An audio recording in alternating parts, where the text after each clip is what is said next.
এখন যারা দুনিয়াতে আছেন, যাদের কলব অপবিত্র, টাকার নেশা, ক্ষমতার নেশা, সম্পদের নেশা, পদ পদবীর নেশা, নেশায় পড়তে পড়তে এক সময় কয় আলম করে ঘাড় মটকায় দিব, আছে না নাই?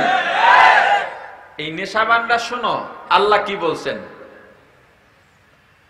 يوم لا ينفع مال ولا بنون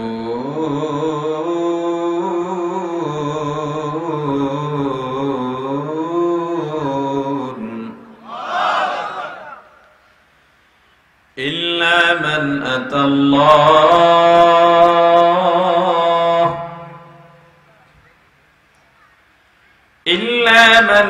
الله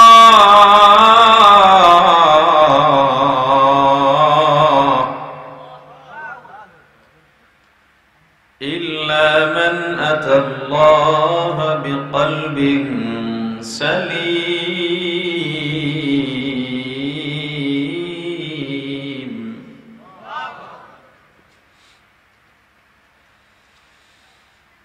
يوم لا ينفع مال ولا بنون إلا من أتى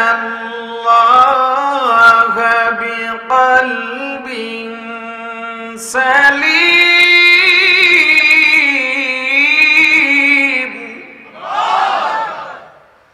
আল্লাহ বলে দিয়েছেন লা ইয়ানফা, কিয়ামতের ময়দানে কোনো উপকারে আসবে না, কোনো ফায়দা হবে না। মালুন ওয়া বানুন, হে সম্পদের মালিকেরা, হে মালের মালিকেরা, সম্পদের মালিক, সন্তান নিয়ে গর্ব করো, পদ পদবী নিয়ে গর্ব করো, নিজের ক্ষমতা নিয়ে গর্ব করো, কোনো লাভ নাই। যশ খ্যাতি দিয়া কোনো লাভ নাই, দুনিয়ার ক্ষমতা দিয়া কোনো লাভ নাই। আল্লাহ বলেছেন কিয়ামতের ময়দানে কোনো উপকারে আসবে না।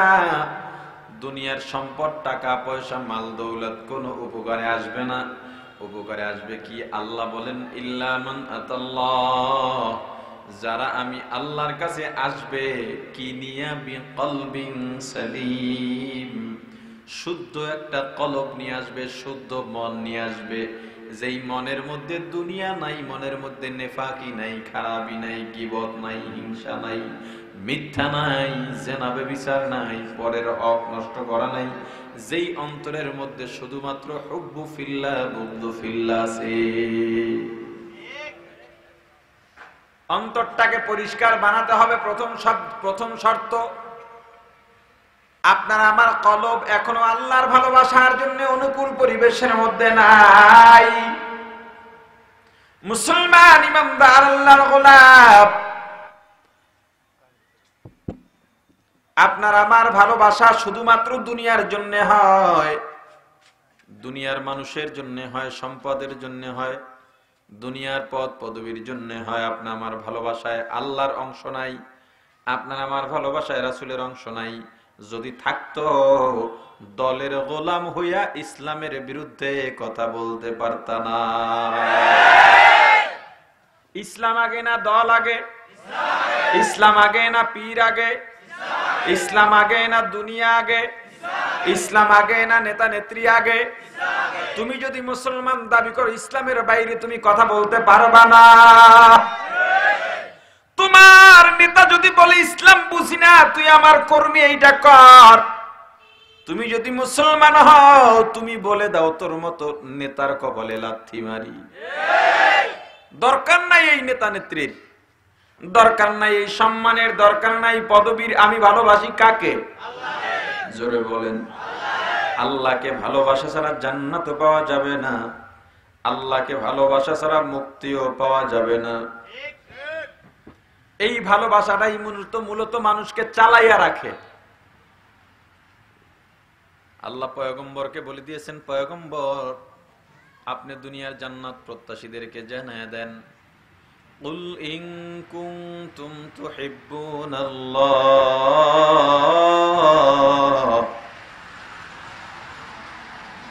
ফাত্তাবিউনি ইউহিব্বুকুমুল্লাহ ওয়া يغفر لكم ذنوبكم والله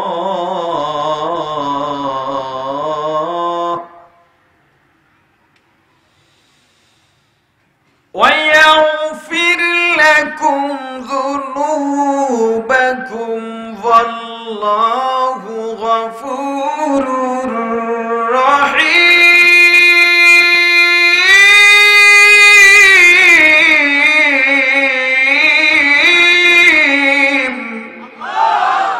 আল্লাহ জানায় দিয়েছেন পয়গম্বর আপনি দুনিয়ার মানুষকে জানায় দেন যদি তোমরা জান্নাত পাইতে চাও আল্লাহকে ভালোবাসা ছাড়া জান্নাত পাওয়া যাবে না অতএব তোমরা যদি আল্লাহকে ভালোবাসতে চাও আমি নবীর ইত্তেবা করো অনুসরণ করো আমি নবীকে ভালোবাসো যদি তোমরা আল্লাহকে ভালোবাসতে চাও শব্দটা কি ভালোবাসা শব্দটা কি আওয়াজ দিয়া বলেন আল্লাহ বলছেন যদি ভালোবাসতে চাও রাসূলকে ভালোবাসো ভালোবাসা হয়ে যাবে আমি আল্লাহকে যদি ভালোবাসো গুনাহগুলো maaf করে দেব পয়গম্বর বলেন قال النبي صلى الله عليه وسلم من احب سنتي فقد احبني ومن احبني كان معي في الجنه او كما قال النبي عليه الصلاه والسلام পয়গম্বর বলেন যারা আমি নবীর সুন্নতকে ভালোবাসে তারা যেন আমি নবীকেই ভালোবাসলো শব্দটা কি জোরে বলেন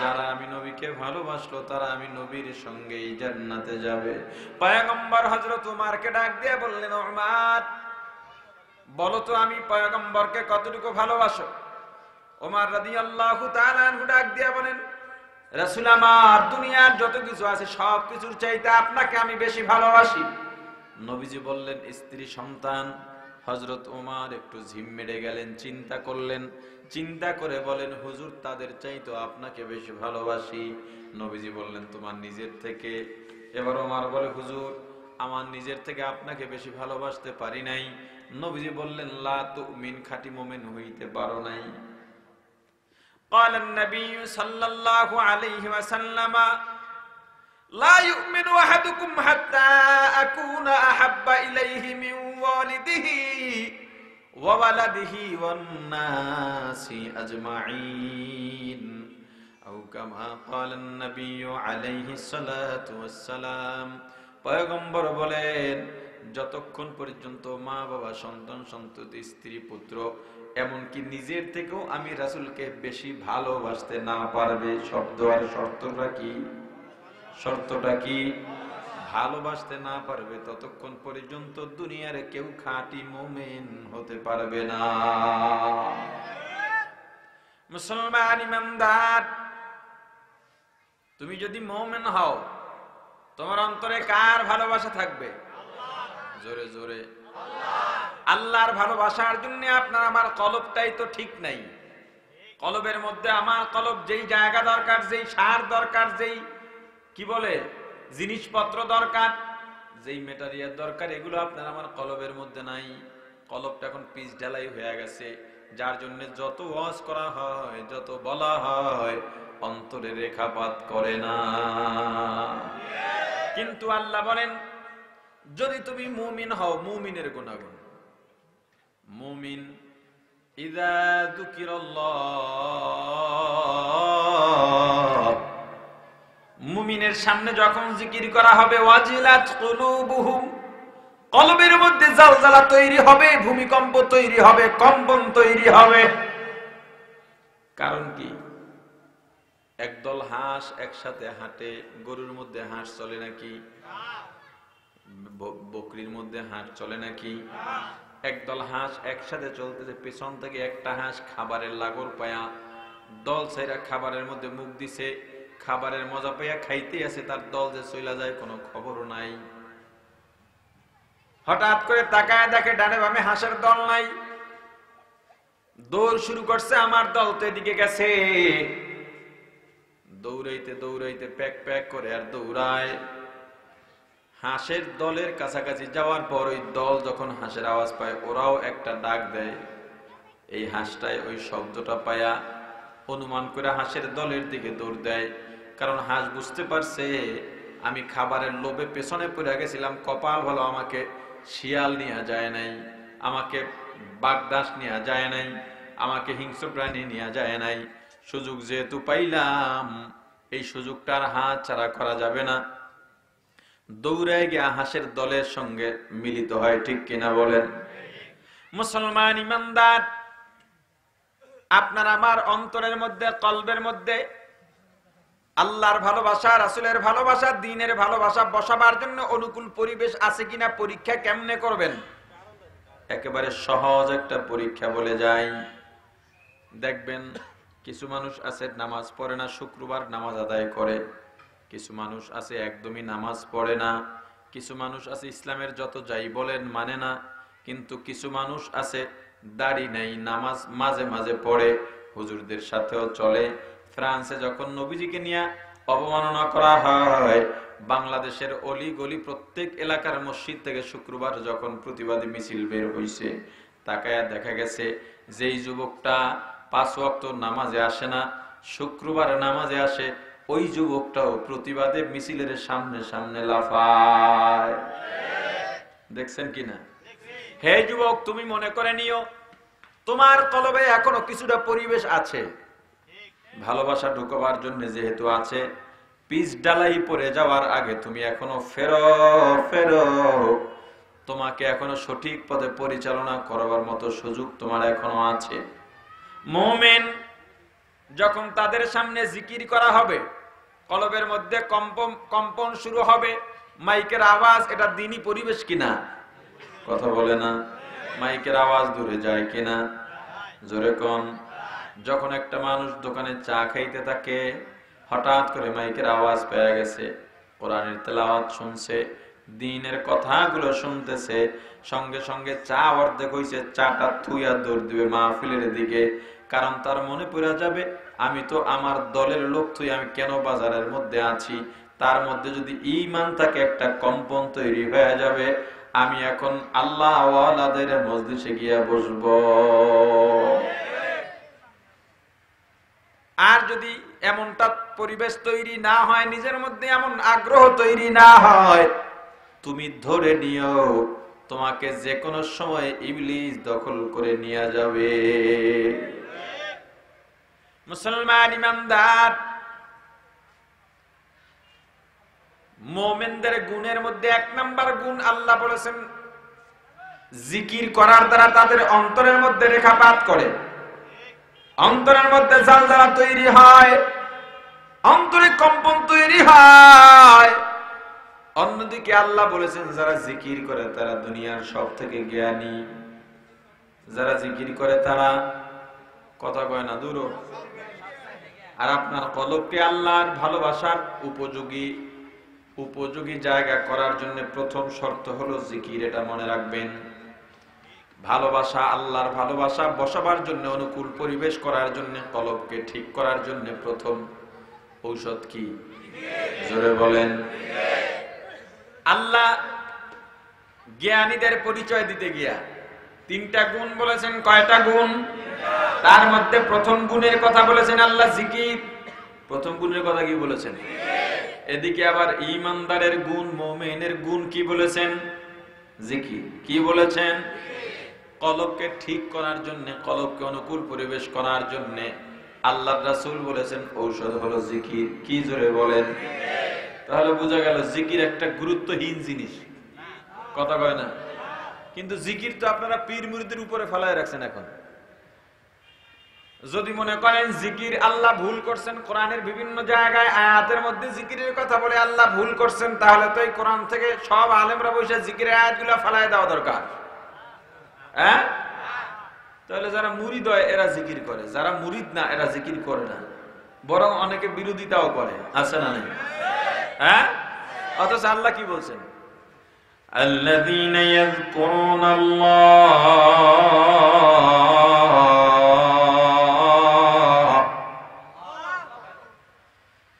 কিয়ামান ওয়া কুউদান ওয়া আলা জুনুবিহিম ওয়া ইয়াতাফাক্কারুন।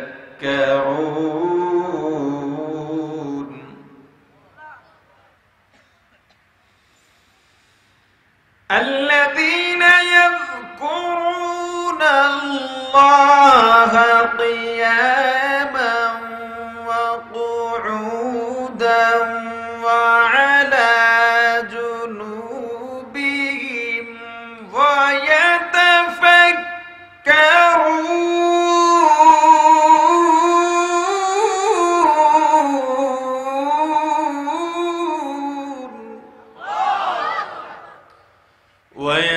يتفكرون في خلق السماوات والأرض ربنا ما خلقت هذا باطلا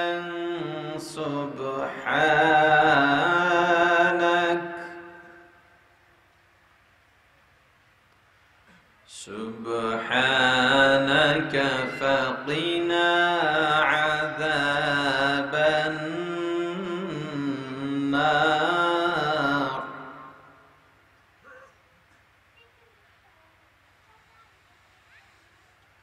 ربنا إنك من تدخل النار فقد أخزيته وما للظالمين من أنصار ربنا إننا سمعنا مناديا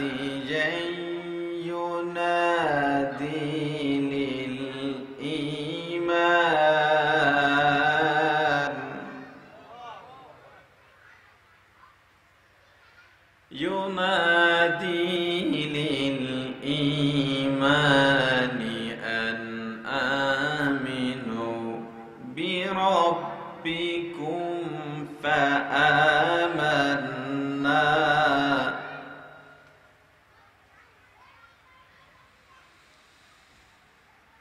ربنا فاغفر لنا ذنوبنا وكفر عنا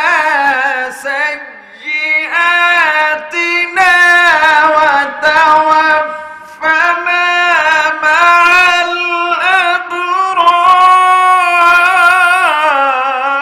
الأبرار الذين يذكرون الله কে বলছেন আওয়াজ দিয়া বলেন কে বলছেন আল্লাহ বলেন যারা আল্লাহর জিকির করে জ্ঞানীর পরিচয় দিয়ে আল্লাহ বলেন তিনটা গুণ যাদের মধ্যে পাওয়া যাবে এরা জ্ঞানী এক নাম্বার আল্লাযীনা ইয়াযকুরুনাল্লাহ যারা আল্লাহর জিকির করে কোন সময় জিকির করবে সেটাও আল্লাহ বলে দিয়েছেন কিয়ামা দাঁড়ানো অবস্থায় কুউদা বসা অবস্থায় জুনুবিহিম শোয়া অবস্থায় কয় অবস্থা এই তিন অবস্থার বাইরে আসলে মানুষ থাকেই না হয়তো দাঁড়ানো না হয় বসা না হয় হাঁটলে তো দাঁড়াইয়াই হাঁটতে হয় দৌড়াইলেও দাঁড়াইয়াই দৌড়াইতে হয় তার মানে যারা আল্লাহর জিকির করে কয় সময় কোনো তিন সময় নাই সব সময় যারা আল্লাহর জিকির করে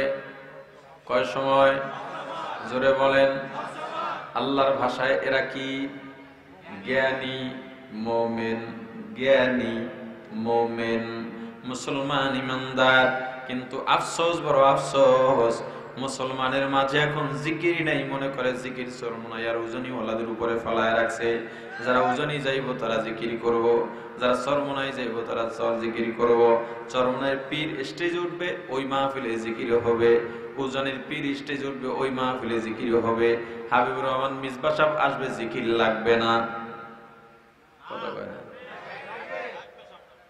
ফেনীর ফরিদ মোবারক আসবে জিকির লাগবে না নুরুল ইসলাম আদিব সাহেব হুজুর আসবেন জিকির লাগবে না আমি মসজিদের ইমাম আমি তো মুরিদ না আমার জিকির লাগবে না আমি তো আওয়ামী লীগ করি আমার জিকির কিসের আমি বিএনপি করি আমার জিকির কিসের কথা কয় না জোরে কন জিকির লাগবে কি লাগবে না লা ইলাহা ইল্লাল্লাহ লা ইলাহা ইল্লাল্লাহ সবাই লা ইলাহা ইল্লাল্লাহ লা ইলাহা ইল্লাল্লাহ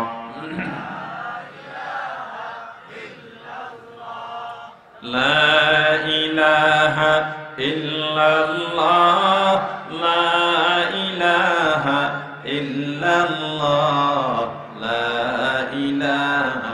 ইল্লাল্লাহ লা ইলাহা ইল্লাল্লাহ মাজার বাজার গায়রুল্লাহ পীর ফকির গায়রুল্লাহ মাজার গায়রুল্লাহ পীর ফকির গায়রুল্লাহ সিজদা করব এক আল্লাহর লা ইলাহা ইল্লাল্লাহ লা ইলাহা ইল্লাল্লাহ লা ইলাহা ইল্লাল্লাহ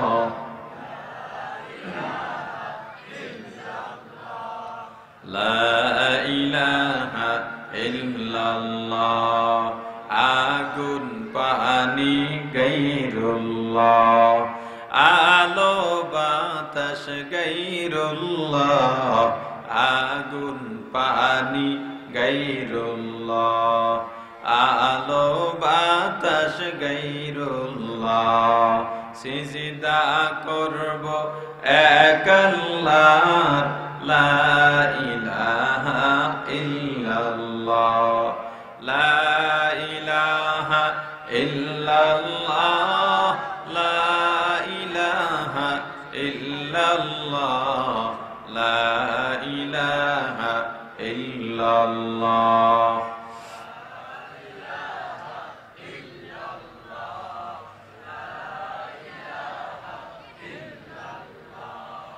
আসমান জমিন গায়রুল্লাহ মানব দানব গায়রুল্লাহ আসমান জমিন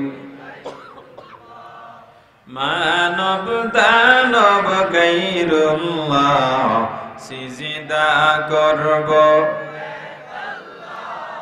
লা ইলাহা ইল্লাল্লাহ লা ইলাহা ইল্লাল্লাহ লা ইলাহা ইল্লাল্লাহ লা ইলাহা ইল্লাল্লাহ লা ইলাহা ইল্লাল্লাহ লা ইলাহা ইল্লাল্লাহ লা ইলাহা ইল্লাল্লাহ লা ইলাহা ইল্লাল্লাহ লা ইলাহা ইল্লাল্লাহ লা ইলাহা ইল্লাল্লাহ মুহাম্মাদুর রাসূলুল্লাহ সকাল সন্ধ্যা জিকির করো সব সময় তো তোমার জবানে জিকির থাকতেই হবে কাজ করো হাতের কাজ হাত দিয়া করো পায়ের কাজ পা দিয়া করো জিহ্বাটা কোনো কাজে লাগে না জমিনে কাজ করতে যাও কাজের মাঝে তোমার জবানটা যেন আল্লাহর জিকির দ্বারা তরতাজা থাকে তুমি যখন রোপণ করবা বীজ রোপণ করবা আর জবানে থাকবে আল্লাহ আল্লাহু আল্লাহ তোমার ওই বীজ কিয়ামতের ময়দানে আল্লাহর কাছে সাক্ষ্য প্রদান করবে আল্লাহ আপনার এই বান্দা জমিনে কাজ করছে তখনও আপনাকে ভোলে না মুসলমান ইমানদার বেহুদা কথা জবান থেকে কমায় দাও অতিরিক্ত কথার কোনো প্রয়োজন নাই এদেশে রাজনীতির বিশ্লেষণ করার জন্য বড় বড় বিশ্লেষক আছে চা দোকানে গিয়ে তোমার বিশ্লেষক সাজার দরকার নাই শুধু শুধু গীবত করে শুধু শুধু গালাগালি করে গুনাহ আমলনামায় নিয়ে অন্তরটার মধ্যে কেন তুমি প্রভাব সৃষ্টি করো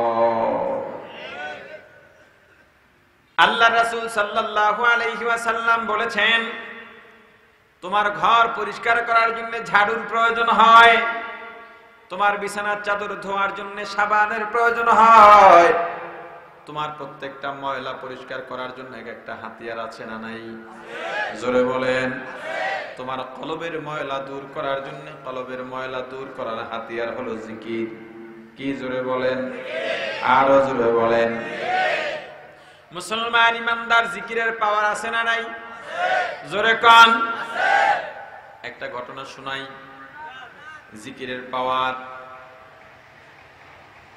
এক ডাকাত দল ডাকাতি করতে এত এক্সপার্ট, কেউ তাদেরকে ধরতে পারে না। ওপেন সিক্রেট হয়ে গেছে। যেমন আমাদের দেশে গরিবের চাউল ডাল গম কারা মাইরা খায় আমরা জানি, কিন্তু বলতে পারি না। ডাকাত দল ডাকাতি করে সবাই জানে, কিন্তু ধরতে পারে না, বলতেও পারে না। তবে মানুষজন সচেতন হয়ে গেছে, ওরা ডাকাত, এজন্য ডাকাতরা ডাকাতিও করতে পারে না। রাজ্যবাসী সবাই সচেতন। ডাকাতের সর্দার সদস্যদের ডেকে বলল, চলো আমরা এই রাষ্ট্র ছেড়ে পার্শ্ববর্তী রাষ্ট্রের মধ্যে চলে যাই, সেখানে গিয়ে কিছু কামাই রুজি করা যাবে। ডাকাত দল অন্য এক রাষ্ট্রে চলে গেল। ডাকাত সর্দার বলতেছে, ডাকাতি শুরু করলেই হবে না, বিপদ আছে। বলে কি করা যায়? যাও আগে রাজ্যের মধ্যে খবর নাও, এদেশের গোয়েন্দা কেমন, এদেশের প্রশাসন কেমন, এদেশের ক্ষমতায় যিনি অধিষ্ঠ আছেন ওনার অবস্থা কেমন। সবাই রিপোর্ট দিলে দেশের গোয়েন্দা বিচক্ষণ, সেনাবাহিনী বিচক্ষণ, প্রশাসন বিচক্ষণ, বাদশা দিনদার। বাদশা যেহেতু দিনদার, সর্দার ডাক দিয়া বলে এভাবে হবে না, যেহেতু এরা বিচক্ষণ কোনো কাজ করা যাবে না, এরা বড় সচেতন মানুষ। এখানে যদি আমরা ডাকাতি করতে যাই যে কোনো সময় ধরা পড়ে যেতে পারি, তাহলে কি করা যায়? বাচ্চা যেহেতু দিনদার, দেখি ওকে একটা ধোকা দেওয়া যায় কিনা। কেমনে ধোকা দেবো? বলে শহরতলিতে একটা ঘর বানাও, ঘর বানাইয়া সারা দিন রাত তোমরা একটা জিকির করো, আর কোনো কাজ নাই। কি জিকির করবো? বলে শুধু সুবহানাল্লাহ সুবহানাল্লাহ সুবহানাল্লাহ জিকির করতে থাকো। সুবহানাল্লাহ অর্থ হলো আল্লাহ পবিত্র। কি জোরে বলেন? ডাকাত দল শুধু দিনরাত সুবহানাল্লাহ জিকির করতেছে, আর কোনো কাজ নেই। রাজ্যের মধ্যে খবর হয়ে গেল আমাদের দেশে একদল দরবেশ প্রবেশ করেছে, তারা শুধু আল্লাহর জিকির করে, সুবহানাল্লাহ জিকির করে, আর কোনো কাজ নাই। বাদশা গোয়েন্দাদের পাঠাইলেন, দেখো ওরা দিনে জিকির করে, রাত্রে কোনো মিটিং করে কিনা, ওরা কোনো দুষ্কৃতকারী কিনা খবর লও। খবর নিয়ে দেখে না, ওরা রাতেও জিকির করে, দিনেও জিকির করে, কৌশল আর কারে কয়। এই জন্য তাহাজ্জুদ করে কপালে দাগ পড়ে গেছে, 23 পাগড়ি দেখেই পাগল হইও না। কারণ এই যে আমাকে দেখো এটা আমি না, তাহলে আমি কে? দরজার আড়ালে একা একা গোপনে বসে যেটা ভাবি করি সেটাই আমি। তুমি তো দেখো বিশাল দরবেশ, কিন্তু পর্দার আড়ালে গেলে নামাজই পড়ে না। আছে না নাই? মুসলমান ইমানদার, তুমি তো দেখো একেবারে জনদরদি, কিচ্ছু বোঝে না, জনগণের জন্য নিজের জীবনটা উজাড় করে দেয়, জনগণের জন্য সবকিছু করে দেয়। কিন্তু তোমার আড়ালে গেলে জনগণের টাকা দিয়া নিজে অট্টালিকা গড়বার স্বপ্ন দেখে। কিন্তু এরা এমন কৌশল পাচ্ছে, রাতেও জিকির, দিনেও জিকির। বাদশা ভক্ত হয়ে গেছে গা। বাচ্চা একদিন দাওয়াতের খবর নিয়ে পাঠাইলেন, পায়গাম নিয়ে পাঠাইলেন, অমুক দিন রাতে আপনারা রাজ দরবারে বাদশার দস্তরখানে খাবেন, আপনাদেরকে দাওয়াত দিয়েছেন। ডাকাত সর্দার দেখছো কেমনে কাজে লাগছে। চাইছিলাম একটু বিশ্বাস অর্জন করে রাজ্যের কোন কোন জায়গায় ডাকাতি করবে, অর্থাৎ একবারে ভিতরে ঢুকে যাইতেছি। খাওয়া দাওয়া শেষ, বাদশা এরা দিনদার, জাকিরিন, একেবারে আদবের সঙ্গে তাদের সাথে বসে। যত বড় বাচ্চাই হোক, আমলদারের সামনে সবাই যারা ভদ্র এরা নত হয়, ঠিক না? সবাই তো আর ভদ্র না। সবাই কি ভদ্র? বাংলাদেশে এবারই ফার্স্ট বাংলাদেশে বিভিন্ন মাহফিলে বাধা সৃষ্টি করা হচ্ছে। স্টেজের মধ্যে আলেমকে গালি দেওয়া হচ্ছে, ওয়াইস কে গালি দেয়, কোন দিকে ফিরে মরতে বইতে হয় ওইটাও জানে না সে। কত বড় স্পর্ধা আর নাফরমান হলে এটা করতে পারে, ভাবতে পারেন বিষয়টা। কত ভাব, কত কত দাপট। মাহফিল বন্ধ করে দেওয়া হচ্ছে। মাসের মধ্যে 10-12টা মাহফিল করতে পারি, বাকিগুলো বন্ধ হচ্ছে। কি কারণে? কি সমস্যার কারণে? বাংলাদেশ অন্য দেশের মানুষ দখল করে নেবে? এদেশের মানুষ না খেয়ে মরবে? এদেশের মহিলারা সব ইজ্জত হারাবে? মাহফিল কোন অজুহাতে বন্ধ হচ্ছে? বয়ান শুরু হলে স্টেজে গিয়ে কোন অজুহাতে বাধা দেওয়া হচ্ছে? যে কোনো মাহফিলে গেলেই কর্তৃপক্ষ বলে হুজুর বহু ঝামেলা, বহু ঝামেলা। কেন? বদমাশ তো কিছু থাকে সব জায়গায়, তাদেরকে ভয় পেতে হবে না, শক্ত হাতে প্রতিহত করতে হবে। আমি এদেশে ভাড়াটিয়া নই, তোমার বাড়ির ভাড়াটিয়া না যে গ্যাস বিলের আর কারেন্ট বিলের হিসাব দিয়া তোমার বাড়ি থাকতে হবে, কথা কয় না? আমি এই মাটির জন্ম, এই মাটিতে তোমার যতটুকু অধিকার আছে আমারও ততটুকু অধিকার আছে। এত লাফায়ও না। আল্লাহ নাই, আল্লাহ ঘুমায় রয়েছে, কথা বলেন। আল্লাহ আছেন, বিশ্বাস হয়? وَمَكَرُوا وَمَكَرَ اللَّهُ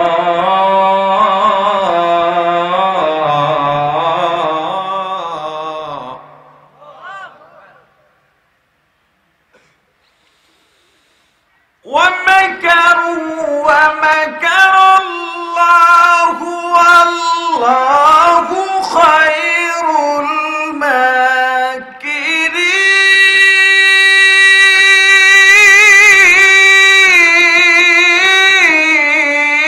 الماكرين قدر قدرت داري بركمال أنت ربي أنت حسبي ذو الجلال। ক্ষমতা কার? আওয়াজ দিয়া হবে, আওয়াজ দিয়া। ক্ষমতা কার? নাকি দুনিয়ার কার অংশীদারিত্ব আছে? আল্লাহুস সামাদ, আল্লাহ বেনিয়াজ, আল্লাহ বেপরোয়া, আল্লাহ কারো কাছে ঠেকা নন। দুনিয়ার সবাই কার কাছে ঠেকা? আওয়াজ দিয়া বলেন। আল্লাহ বলেন তুমি কত বড় ষড়যন্ত্রকারী। আল্লাহ ঢিল দিয়ে দিয়েছেন, যা রশি ছাড়লাম, রশি ছাড়লাম, রশি ছাড়লাম। রশি ছাড়া পাইয়া নমরুদ তীর নিয়া পাহাড়ের উপরে উঠছে আল্লাহকে মারার জন্য। রশি ছাড় পাইছে, উপরে উঠা আসমানের দিকে তীর নিক্ষেপ করছে। হিকমত ওয়ালা কে? আল্লাহ তীরের মাথায় একটু রক্ত লাগাই দিছে। আবার তীর নমরুদের কাছে ফেরত আসছে। নমরুদ কয়, এবার তুই ইব্রাহিমের খোদারে দিছি শেষ করে। আল্লাহ রক্ত আছে নাকি? লাম ইয়াকুল্লাহু কুফুয়ান আহাদ, আল্লাহ সমকক্ষ কেউ নেই, আল্লাহ কারো মতো নন, দুনিয়ার কোনো কিছুর মতো আল্লাহ নন। অতএব তার রক্ত আছে এটা বিশ্বাস করো শিরকের অন্তর্ভুক্ত। এ তো পাড়া মহল্লায় দৌড়াইতেছে আর আনন্দ মিছিল করতেছে, জিতে গেছি, ইব্রাহিমের খোদারে মেরে ফেলাইছে।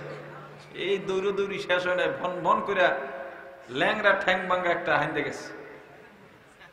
হ্যাঁ, কাউকে সাইজ করতে কি আল্লাহর বড় কোন সৈন্য বাহিনী লাগে নাকি? আবু জাহেলরে খতম করছে কে জানা আছে? কে কে? কথা কয় না, জানেন? দুটো পিচ্ছি খতম করছে কে? তুমি গলা উঁচাইয়া কবা খেলা আছে, পিছিয়ে খেলা শেষ করে দিব। কথা বলেন। তুমি খেলা শুরু করবা, আল্লাহর সৈন্য ল্যাংরা মশায় খেলা শেষ করে দেবে। আল্লাহ বলেন আমি আল্লাহ ধরি না, ধরি না, ধরলে কিন্তু ছাড়ি না। একবার যারে ধরি ইরাকের সাধারণ সাংবাদিকের জুতা দিয়া সাইজ বানাইয়া ছাড়ি। ওই আল্লাহ আছেন না শেষ? জোরে বলেন। আল্লাহু লা ইলাহা ইল্লা হুয়াল হাইয়ুল কাইয়্যুম। আল্লাহ চিরস্থায়ী চিরঞ্জীব, আল্লাহর লয় নাই ক্ষয় নাই। আল্লাহ যেমন ছিলেন তেমনই আছেন, এমনই থাকবেন। ও মুসলমান ইমানদার আল্লাহর গোলাম, তুমি যত বড় ষড়যন্ত্রকারী হও না কেন, আল্লাহ সবচাইতে বড় ষড়যন্ত্র নস্যাৎকারী কে? আওয়াজ দিয়া বলেন। এই মাহফিল আসবিদায় বাংলার জমিনে এখনো ঘরে ঘরে মদ ঢুকে নাই, ইয়াবা ঢুকে নাই। এখন দেশের মানুষ কিছুটা সভ্য ভদ্র আছে। যদি ওয়াজ মাহফিল বন্ধ হয়ে যায়, আমেরিকা পশ্চিমাদের মতো রাস্তায় মা আর সন্তান কুত্তার মতো জেনায় লিপ্ত হয়ে যাবে। মাহফিল গুলো তোমাদের বাড়া ভাতে পানি ঢালে নাই, মাহফিল তোমাদের জমি কেড়ে নেয় নাই, মাহফিল তোমাদের ক্ষমতা কেড়ে নেয় নাই। মাহফিল দিয়ে মানুষ গড়া হয়, মানুষের ঈমানি চেতনাকে উজ্জীবিত করা হয়। মাহফিল দিয়ে মানুষকে গড়া হয়, মানুষের আমলকে তরতাজা করা হয়। ঈমানের দাওয়াত দেওয়া হয়, সভ্য ভদ্রতা শেখানো হয়, মাদকের বিরুদ্ধে উদ্বুদ্ধ করা হয়, ধর্ষণের বিরুদ্ধে উদ্বুদ্ধ করা হয়, অন্যায়ের বিরুদ্ধে উদ্বুদ্ধ করা হয়, ন্যায়ের পথে সঠিক পথে চলার জন্য উদ্বুদ্ধ করা হয়। আর এটা মাহফিলের বিকল্প নাই। আমি একটা কথা বলি বাস্তব অভিজ্ঞতার থেকে। আমরা মনে করি বাংলাদেশ তো স্বাভাবিকভাবে ইসলামী রাষ্ট্র না, রাষ্ট্রীয়ভাবে আইন কানুনগত। কিন্তু যেই সমস্ত রাষ্ট্র ইসলামী রাষ্ট্র, ধরেন মিডল ইস্ট, আমি তো মিডল ইস্টে প্রতি বছর সফর করি অনেকবার। এবার এই যে 10 তারিখ এলাম এই মাসের। আচ্ছা, ওই সব দেশ ইসলামী আইনে চলে, কিন্তু আমলের আবেগ কি?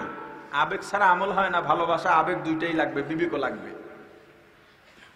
টিভি দেখতেছে সবাই, আজানে যে টিভি ফেলায় নামাজে দৌড় দিছে, আবার নামাজ থেকে আইসে টিভি। ও কি নামাজ পড়ছে না টিভির অপেক্ষায় রয়েছে? কথা বলে না। নামাজে দাঁড়ায় কেমনে জানেন? জামাত একটা শেষ, আবার 10-12 জন একটা জামাতে দাঁড়াইছে, ইমাম যে হে 3/4 প্যান্ট পরা, আমার নিজের দেখা। আচ্ছা, এই নামাজ দিয়ে কি হবে? কথা বলেন না কেন? বাংলাদেশের মানুষ যত তাহাজ্জুদ পড়ে, বিশ্বের অন্য কোন মানুষ এত তাহাজ্জুদ পড়ে কিনা জানি না। বাংলাদেশের মানুষের যে আমলের আবেগ, খুশু, এটা অন্যান্য রাষ্ট্রে পাবেন বলে মনে হয় না। আছে তো কিছু আমলদার অবশ্যই, কিন্তু বাংলাদেশের মতো না। বাংলাদেশের সাধারণ মানুষ যে আমল করে, বহু দেশের পীরেরাও এত সুন্দর করে আমল করে না। তাহলে এই দেশে এটা কেন হলো বলতে পারেন? এই দেশে এটা কয়েকটা কারণে হয়েছে। এর মধ্যে অন্যতম হলো মাহফিল, আর একটা হলো মাদ্রাসা, পীর মুরিদের খেদমত, মসজিদে মসজিদে হুজুরদের বয়ান, লিখে দেওয়া বয়ান না, হুজুর এলাকার চাহিদা অনুযায়ী বয়ান করেন। যেদিন বাংলাদেশেও লিখিত বয়ান শুরু হবে, সেদিন থেকে মানুষের শেখা বন্ধ হয়ে যাবে। কথা বুঝেন নাই? ডাক্তার চিকিৎসা করে কি রোগ দেখা না চেহারা দেখা? হ্যাঁ, রোগ হয়েছে আপনার পেটে ব্যথা, ওষুধ দিল জ্বরের, পেটে ব্যথা ভালো হবে? আমার এই এলাকার মানুষের রোগ হইল সুদ, আমারে দিলেন অন্য একটা বিষয়, এলাকার সুদ ভালো হবে? এই জন্যে জুমার বয়ান কারো লিখিত বয়ান দেওয়া হয় না। ওই খতিব এলাকা অনুযায়ী তার রুহের চিকিৎসার জন্য, তার মুসল্লি যারা রুহের চিকিৎসার জন্য যেই বয়ান করা দরকার এটাই করবেন খতিব সাহেব। কথা বুঝে আসছে? এদেশে মাহফিলের কারণে এখনো। আচ্ছা বলেন, এত এত যুবক মদ গাঁজা থেকে ফিরে যাচ্ছে, কেন যাচ্ছে? আপনি পুলিশের গুলির ভয় দেখাইয়া কয়টা যুবককে মদ থেকে ফেরাবেন বলেন আমাকে? আজকে মাদক নিরাময় কেন্দ্র আছে বাংলাদেশে, কয়জনকে ওখানে ভর্তি করিয়ে মাদক নিরাময় থেকে আর মাদক নিরাময় করতে পেরেছেন? তবুও মেনে নিলাম করেন। চুরি করছে, ধরা পড়ছে, জেলে গেছে, বের হইয়া ডাকাতি করে, কথা কয় না? আবার ধরা পড়ছে, জেলে গেছে, বের হইয়া খুন করে।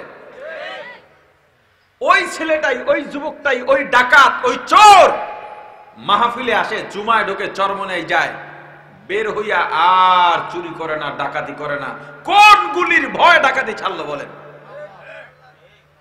কোন গুলির ভয় দেখানো হয়েছে? জেলের ভয় দেখানো হয়েছে? মাহফিল কেন বন্ধ করে দেবে? মাহফিল কেন বাধা প্রদান করে? মাহফিল কি করলো আপনাদের?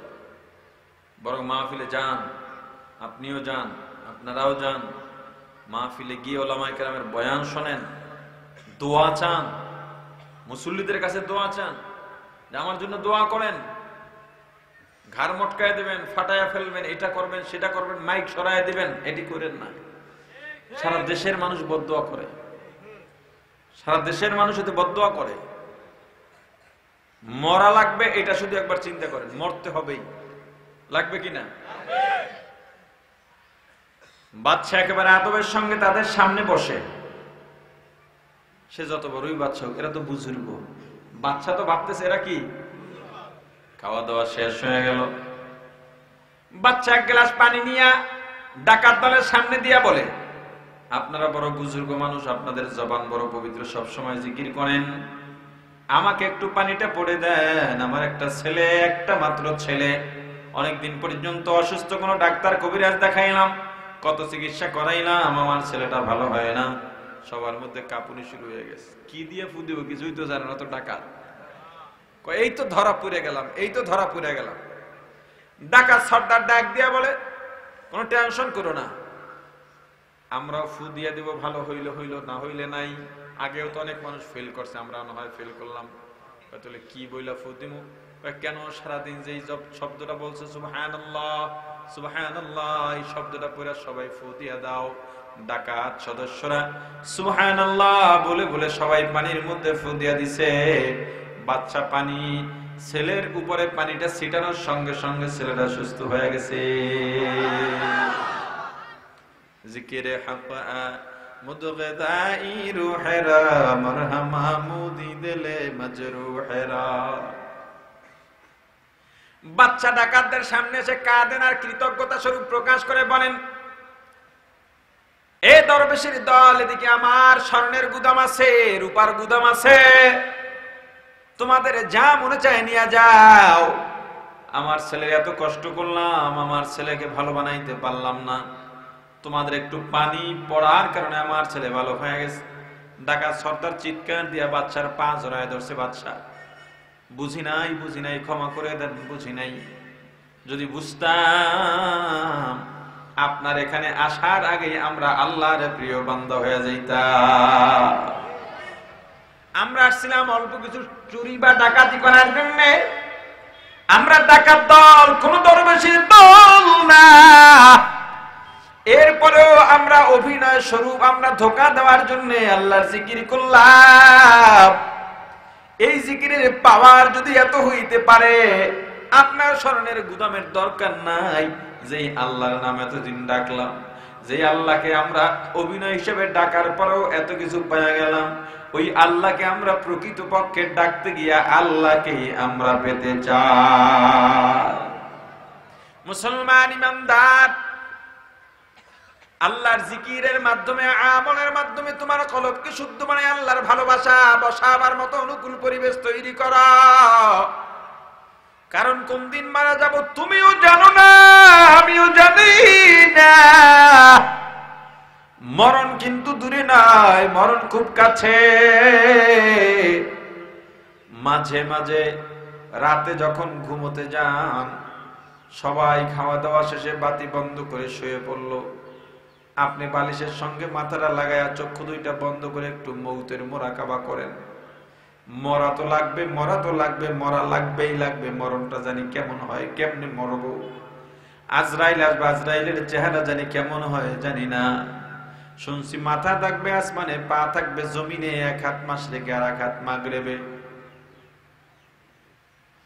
চক্ষু দুইটা বড় লাল, বড় পুকুরের মতো ভয়ঙ্কর দেখাবে। আজরাইল যখন আসবে, পালাবার জায়গাও পাবো না, ভেগে যাওয়ার জায়গাও পাবো না। আজরাইল আমার জানটা নিয়ে যাবে, জানি না কত যন্ত্রণা দিয়া যেন আমার জানটা কবজ করে নিয়ে যায়। আমি মারা যাওয়ার পর আমার পাশের ঘরে আমার মা বাবা ঘুমায়, আমার সন্তান, আমার বিবি পাশে আছে, কিন্তু কেউ জানতেও পারবে না। আমার জানটা কবজ করে নিয়ে যাবে। আমার বিবি যখন জানতে পারবে, চিৎকার দিয়া ঘর থেকে বের হয়ে যাবে। আমার সন্তানগুলো জানতে পারলে আমাকে জড়াইয়াও ধরবে না, আমার পাশে বসেও থাকবে না, ওরাও চিৎকার দিয়া ঘর থেকে বের হয়ে যাবে। আরে যেই সন্তানের জন্য মাথার ঘাম পায়ে ফেললাম, আমার বিয়ার আগে আমি রোদেও বের হইতাম না, চেহারা পুড়ে যাবে, বৃষ্টিতেও ভেজতাম না, আমার ঠান্ডা লাগবে, রাতের ঘুম নষ্ট করতাম না, শরীর নষ্ট হবে। কিন্তু সন্তান হওয়ার পর সন্তানের জন্য এখন আর অত চিন্তা করি না। নিজের চিন্তা না করে রোদ আর বৃষ্টির মধ্যে সারাদিন পড়ে থাকি, সারা রাত ঠিকভাবে ঘুমও হয় না, শুধুমাত্র সন্তানের জন্য। ওই সন্তানগুলো ঘর থেকে বের হয়ে যাবে, সবাই কান্নাকাটি করবে। কান্নাকাটি করবে ঠিক, কিন্তু কেউ মায়া দেখাবে না। যেই বিবিকে নিয়ে একই বিছানায় সারাটা জীবন কাটাইলাম, ওই বিবিও কান্নাকাটি করবে ঠিক, কিন্তু বলবে না 5টা দিন রেখে দাও, বরং বলবে তাড়াতাড়ি নামাও নামাও নামাও।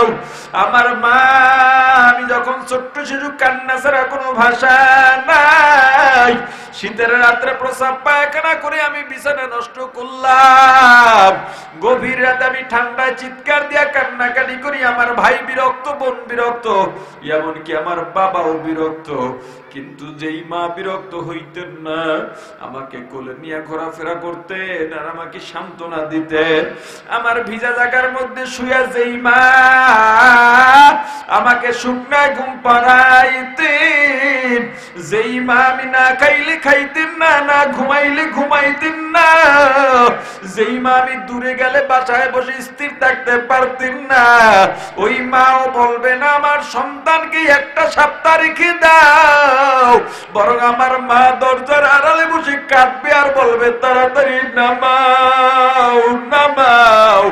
আমার বাবা আমার বটবৃক্ষ, আমার বাবার হাত ধরে আমি হাঁটলে মনে হইতো পৃথিবীতে আমার চেয়ে ক্ষমতাওয়ালার কেউ নাই, পৃথিবীতে আমার চেয়ে শক্তিশালী আর কেউ নাই।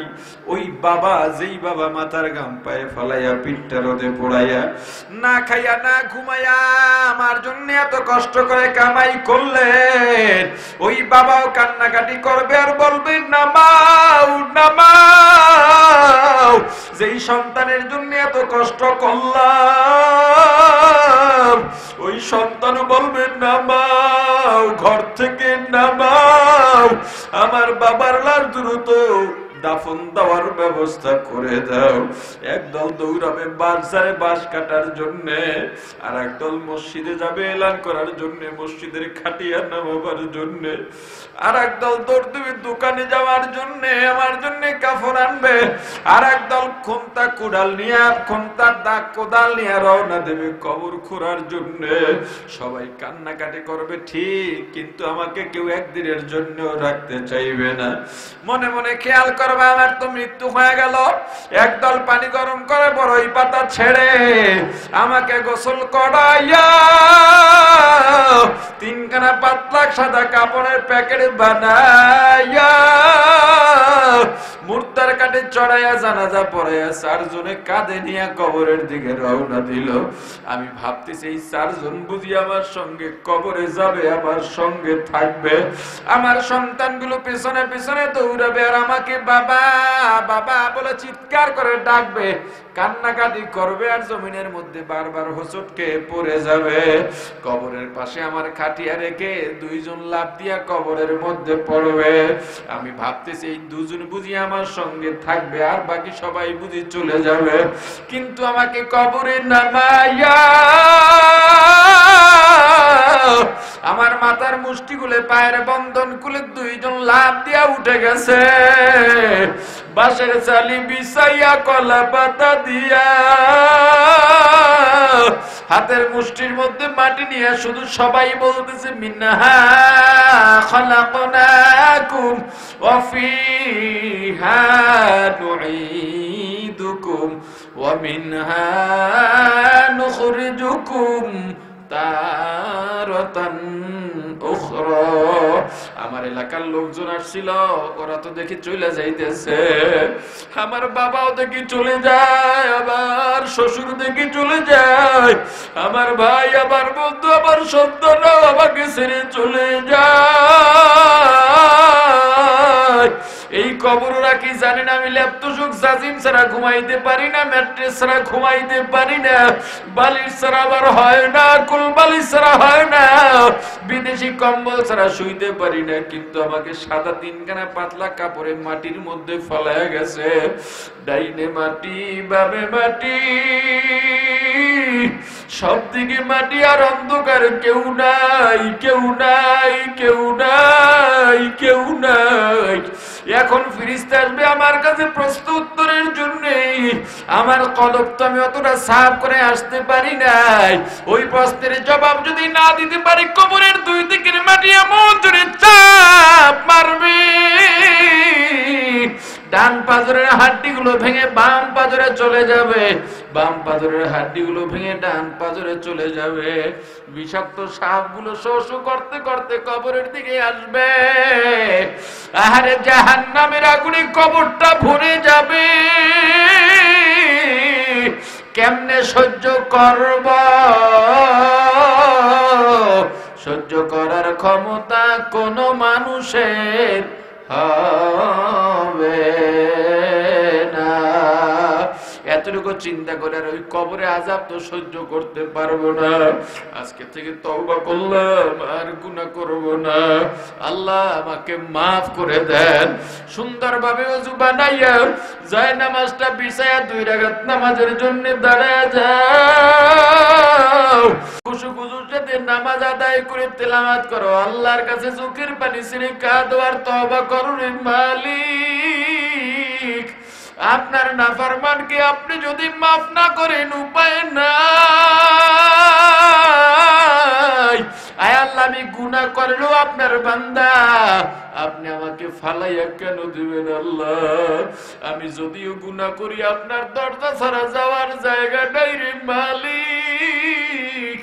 আমি নাফরমান হলো আপনার দরজা ছাড়া যাওয়ার জায়গা নাই, আমি অকৃতজ্ঞ হলো আপনার দরজা ছাড়া যাওয়ার জায়গা নাই।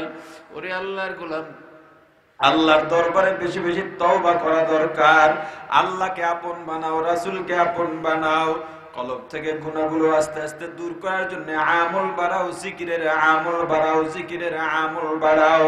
জিকির শুধু চরমনার না, জিকির কোনো পীর মুরিদের কাজ না, জিকির কোনো দলের না, জিকির কোনো ফেরকার না। কোরআনে আল্লাহ সমস্ত মানুষকে জিকিরের কথা বলেছেন।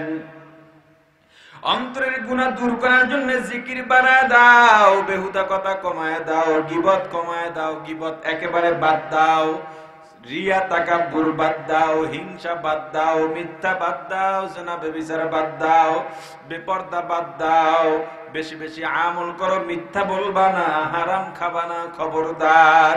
মনের মধ্যে সবসময় ব্যাকুলতা যেন থাকে, আমি আল্লাহকে ছাড়া কবরে যাব না। আল্লাহ আমাদের সবাইকে মাফ করেন, কবুল করেন, বলেন আমিন।